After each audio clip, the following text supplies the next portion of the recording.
Hey guys, it's Vashdale here, and for the first time ever on camera here is my girlfriend. Hello. Look at her. This is my girlfriend, Hamster Mallow. She runs an AMV channel. There's nothing on there yet, but she's gonna move all her old videos from her older channel onto her new channel soon, or she's gonna create some new ones, whatever she wants to do with that. But anyway, today she's here with me for new series that I've been trying to start for a while. And as I told you guys in my New Year's video, that I'm trying to start a couple new series so I can have them alternating off week by week, so you're not just having the same things over and over again, you know. So this is episode 1 of Real Talk. So basically, Real Talk is I'll take a topic and I just sit a little bit and rant about it a little bit, or just talk about it, you know. So it's something that I think like a lot of people should really consider doing, is just stop and talk about something for a little while, something that bugs you a bit. So today's topic for Real Talk is respect.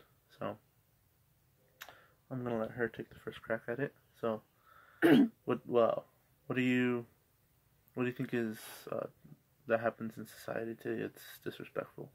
I think that people who feel like people who are different from them, or like people who are not the same, like basically if they're different, then they're wrong and that it's not right.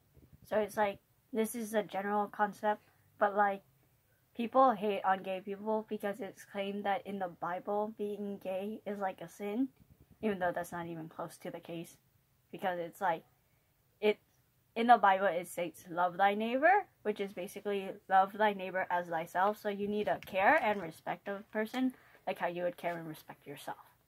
And yet people misuse the concept that, oh, being gay is a sin, so if people sin, I shouldn't respect them, or like they don't deserve the rights that I do. Yeah, so basically on that whole thing, it's a lot of people, like a lot of Christians especially, they'll hate on a lot of people for those kinds of reasons. Me personally, I'm Jewish, so I don't really hate on people as much. I fall more adherently to the love thy neighbor.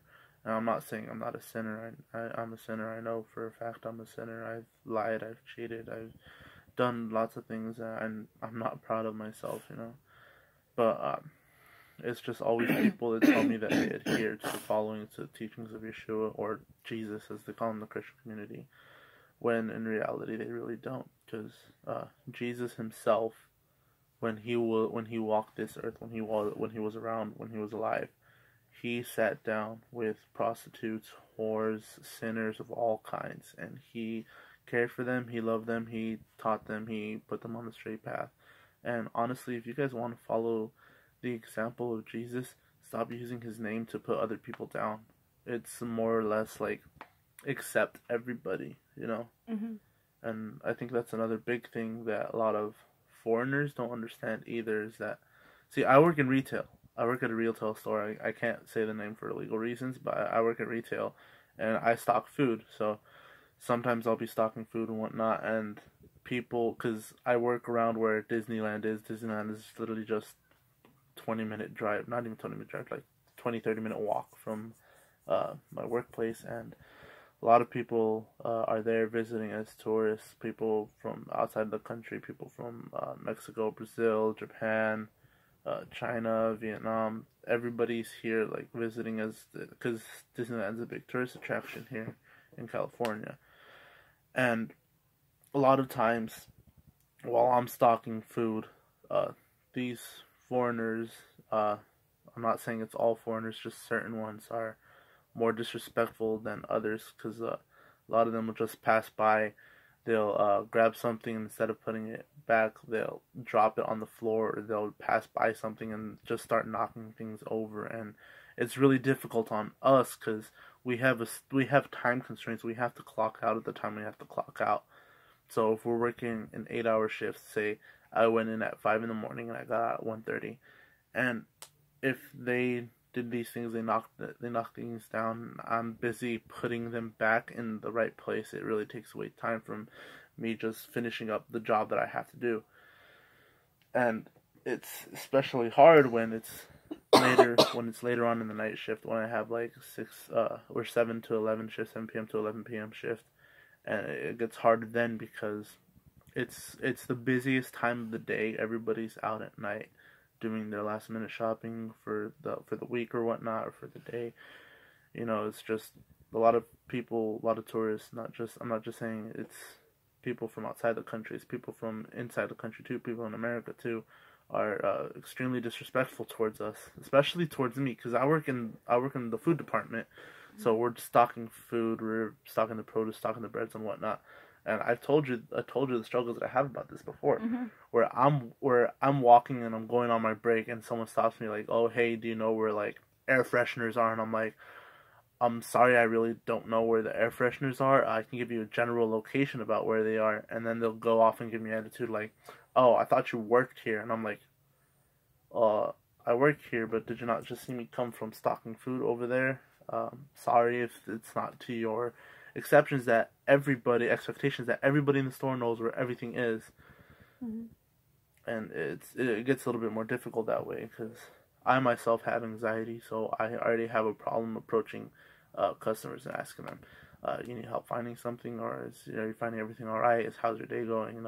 I have troubles doing that already, and for people who start giving me attitude for not knowing where something is really difficult for me to deal with at certain times in the day, especially when I'm on my way to my break, and I've been waiting to go on my break for quite a while, you know.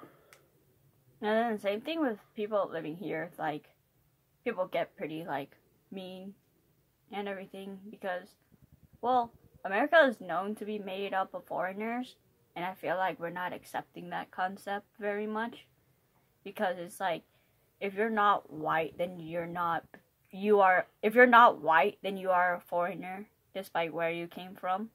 So like if you don't come from England or what other countries are there?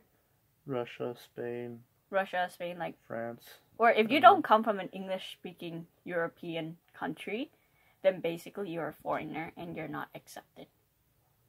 Yeah, and it really sucks, especially like in my case, like I'm Mexican, and it's something that like I know a lot of people don't have to go through. I know, but my friends and I have gone through it multiple times where there's times where I'm walking home from her house, I'm walking to my house, and a cop pulls up, stops me, asks me, "Oh, where are you headed to?" And I'm like, "Oh, I'm just heading home, coming home from my girlfriend's house. We're just hanging out today. Just simple stuff." And they'll be like, all right," and then they'll drive off, and as I'm walking, I'll see the car pull around like another 3 or 4 times while I'm walking. So it's just impossible for me to like walk around at night because I wear a black windbreaker and I'm walking in black clothing. But it's just my wardrobe. My work clothes is red and khaki. I can't just walk around with red and khaki all day. But it gets difficult for us because we just get stopped so many times while walking down the street, especially my friends who are a little bit darker, and when we're walking around at night, especially. Even if like I'm walking with my nephews or my brother-in-law or whatnot, we're still the ones that get stopped. And then also with like we get things just like go back to where you came from, and then naturally I just respond, "Yeah, I'm going home right now. What's your problem?" Because I can't even walk home now because I was born here, obviously, and also how about you go back to where you came from because I was born here personally, and whoever say come back to where you came from are most likely people who are that old-fashioned and old-minded to the point where they have to tell me to go back where they came from, even though I'm pretty sure they're barely, like, they immigrated here as a kid. Yeah.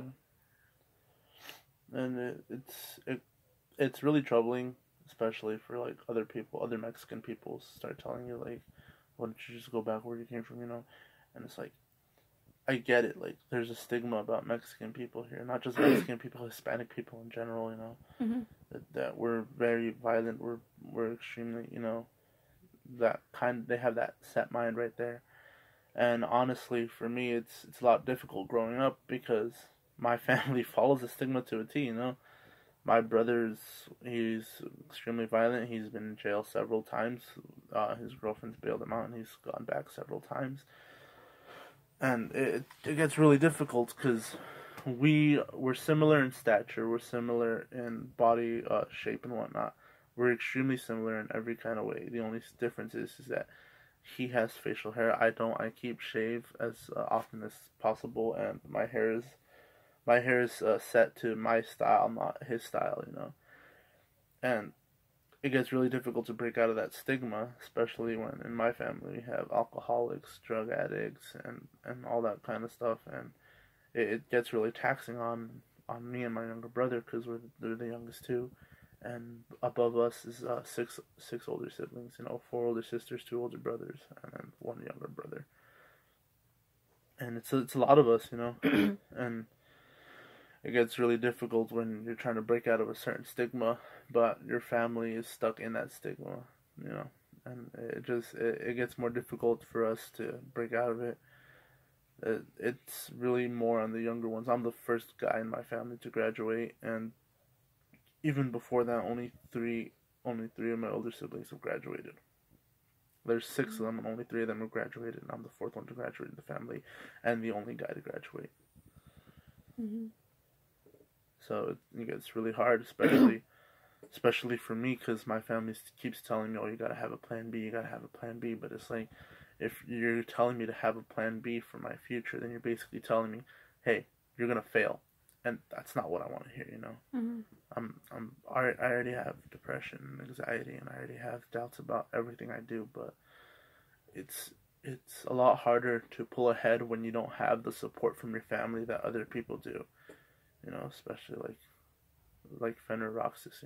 Mm-hmm. He And then he has the support from his uncles, his aunts, even though he's an only child. His uncles, his aunts, his cousins, his grandparents, they all support him in everything he does. Even though he literally all he does is he goes to college, he goes to his school, he comes back home, and then he stays in his room for the rest of the day.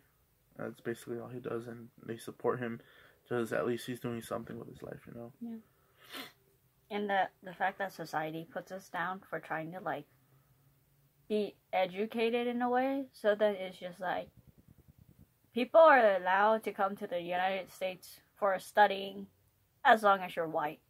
And if you're not white, you're not accepted to be studied here because you get all these racial slurs towards you. You can't go back to where you came from, or that they just automatically assume you're either too dumb to do it, or that there's not good enough schools. Asian people especially, we're known to be smart even though most of us aren't. We just work harder than most people, and people don't understand that we work hard in that sense, and they just assume that we're smart and we could figure everything out on our own, and then they force us to do everything on our own. Because in school, I can't explain how many times people ask, "Do you know this?" And whenever I say no, they respond, "You're Asian, you're supposed to be smart," and that's not even how it's supposed to work, Yeah, and especially for me, because on when I played football, I was one of the smartest guys in the football team. I just didn't have good grades, because school isn't for me. School really is not for me. School is for certain people, and I'm just not one of those people that school is meant for. Anything that they teach me at school, basically, if I took the time out of my day to do, I could learn all of that all by myself. It's not for the people who have big ambitions, people who have dreams that aspire to be greater in life. School is really not for them. School is not for me. It honestly is not, and I struggle doing homework and classwork because I don't see the point in it. It's just so basically how school for me was lecture, homework, football, go home, do it all over again the next day, and it's difficult for me to keep up with that because I did AP classes and I did honors classes, and I got by. I passed all my classes in high school, but it was really difficult for me when someone would say, "Oh, you're stupid, you have a D in the class." And I'm like, "Yeah, I have a D in the class, but you know what? My essay grades are probably higher than yours. My test grades are probably higher than yours. So what if I have a D in the class? This doesn't prove anything. You know what that proves? It proves that you're an obedient little monkey." And that's what I tell them. It's not meant to be like a slur or anything of any sort. It's just people who have high grades in classes, they don't have them because they're smart. They have them because they do work. They're cut and shaped. They're molded out to be what the teachers want them to be. And I honestly, I think that's the biggest stigma that people don't understand about school, is that school is really to mold a person to what you want them to be. You know, Mm-hmm. you got to conform in order to move ahead. So when people see me, I was a football player and I was in choir, but then I was the president of the Japanese pop culture club in my school. It's like people see all those different things mixed in together and they tell me, what are you even like? You know, I don't conform to everything. Like, while I'm in all these extracurricular activities, I was also in the boys' league at my school. And I was probably the most prominent member to be there because every service event I would go to if I had the time. If it wasn't on a Saturday or a Friday night, I would go to, because I really wanted to help out the community, you know. Mm-hmm. So I had gone to more events than the actual board members did, and the actual president of the club, vice president. I gone to more events than they have. I've had way more community hours than everybody in the club together, and it irritates me when the next year that I tried to join again, they told me that I wasn't accepted into the club, and I was like, well, why wasn't I accepted into the club? And this person was accepted, and this person doesn't do any. He doesn't do any of the extracurricular activities. He doesn't go out. He doesn't do community service. He doesn't help the community at all whatsoever. He's just in there to be in the club, you know. And that really irritated me when people join the club just because of its status. I joined the club because I wanted to actually go out and help the community. Mm-hmm. I went to the OC food bank. I would go. I would package up the food, send it off for like the families, you know, put it in the boxes and whatnot. And I would have to wake up early, especially if it was on a Saturday, and I would skip out synagogue. Like, I would wake up, say 7, 8 a.m. Get someone to drive me to the location, and then I wouldn't eat until 1:30 p.m. You know, I'd go all morning without eating breakfast, and I'd just be standing there pulling out food and just packaging it, and it got a little bit difficult for me to keep doing that, because then I got into varsity and I had to do Saturday practices too. So it's really a lot of difficult thing where it's like people in a club that is known for being respectful and is known for helping the community, the people that are in that club aren't respectful people, and they're not helping the community at all. And I talked to the club advisor. The club advisor was a teacher that I had known since my freshman year, you know. And he had my older sister in his class too, so I really knew him for quite a while. And he was just telling me, he told me that there's a lot of guys that I really don't want inside this club, but I can't do anything about it. And it was just a lot difficult for me because, like, it's a club about being respectful to people, you know, being respectful, helping the community, and a lot of these guys are not respectful and they don't help the community at all. Like, there are times where I'd go to meetings and people were cussing each other out and whatnot. And, like, I get it. If it's in between friends, then yeah, go ahead. Do whatever you want. Curse each other out. Call each other an effer, you know. Just don't do it to people who aren't your friends. Yeah, and, like, people who show up to community service event often, like, despite whichever club you're in, or, like, showing up for community service at all, like, they show up because they have to, and they don't even work. Yeah. And that's the thing that bothers me the most. Like, they get signed off, and they get all this glory for doing an hour of community service or 5 hours community service when all they do is, like, mess around and play. And then, like, whenever they're told to do something, they complain about it. It's like, what did you sign up for? You signed up to, let's say you signed up to feed the homeless people, and then you complain that there's smelly people there. Well, obviously, what do you expect of a homeless person, you know? Yeah, and honestly, I think for me is that it was really eye-opening for me growing up the way I did, where my family kept getting kicked out of houses, we kept moving out, we wouldn't stay for more than a year or two inside a certain house before they had already kicked us out and onto the next house. Mm-hmm. And it really opened my eyes to see, like, how much we actually needed help, and thankfully we had we had very good, close family friends who would send their support to us, offer us, take care of my siblings and I. They, the family was just, we're just a wreck, you know.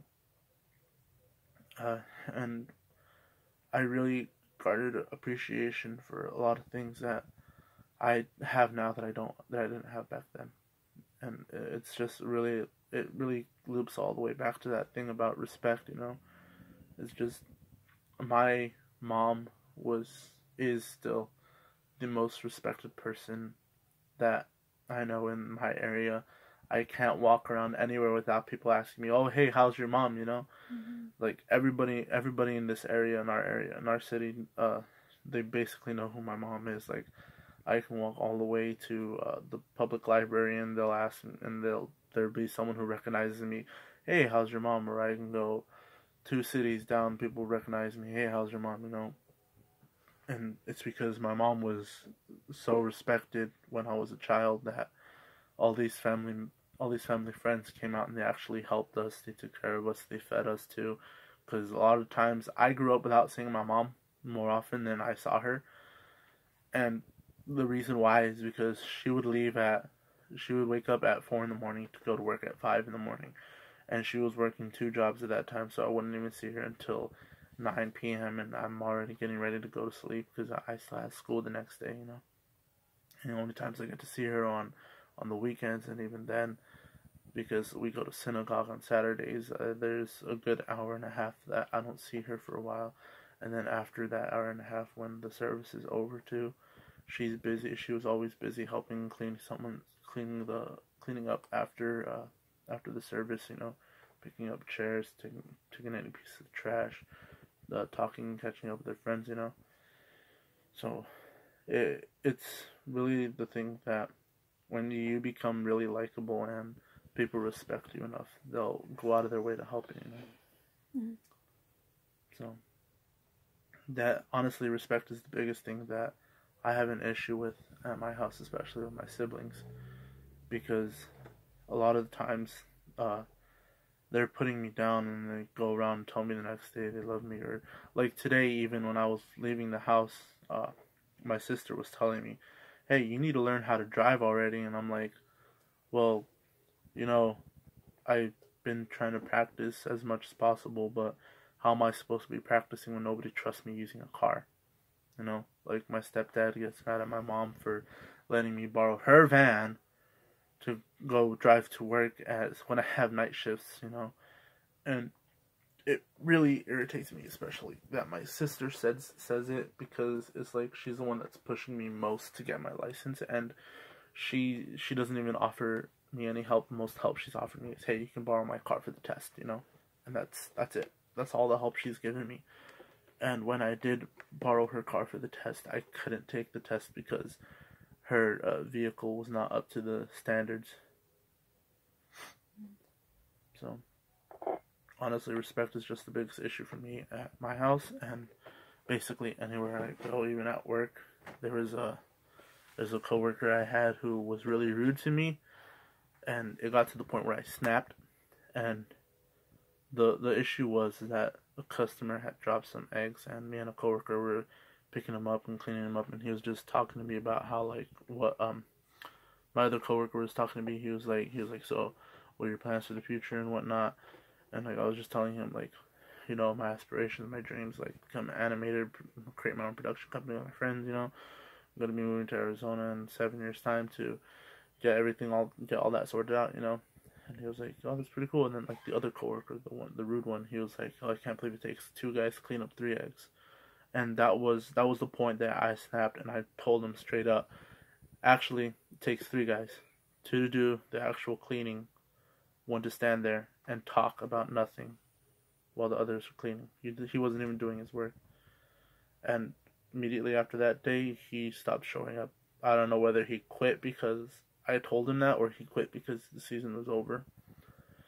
But that, honestly, for me, as someone like me, to get me to say something like that to someone really takes a lot. Like, you know how I am. Mm-hmm. You know, I try to respect people as much as possible, and I try I really do try hard to be respectful to all kinds of people, and it really takes a lot for me to snap at someone like that.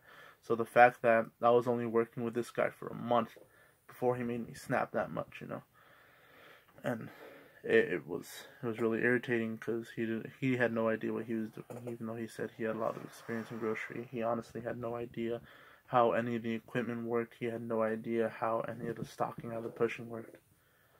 All right, so that's all for today's real talk. So, if you guys actually sat through this whole thing, thank you for watching. Really appreciate everything you guys are doing. Keep being yourselves, keep pushing forward, keep moving on ahead with your goals. And this is Vash Steel with Hamster Mellow, signing out. See you guys later.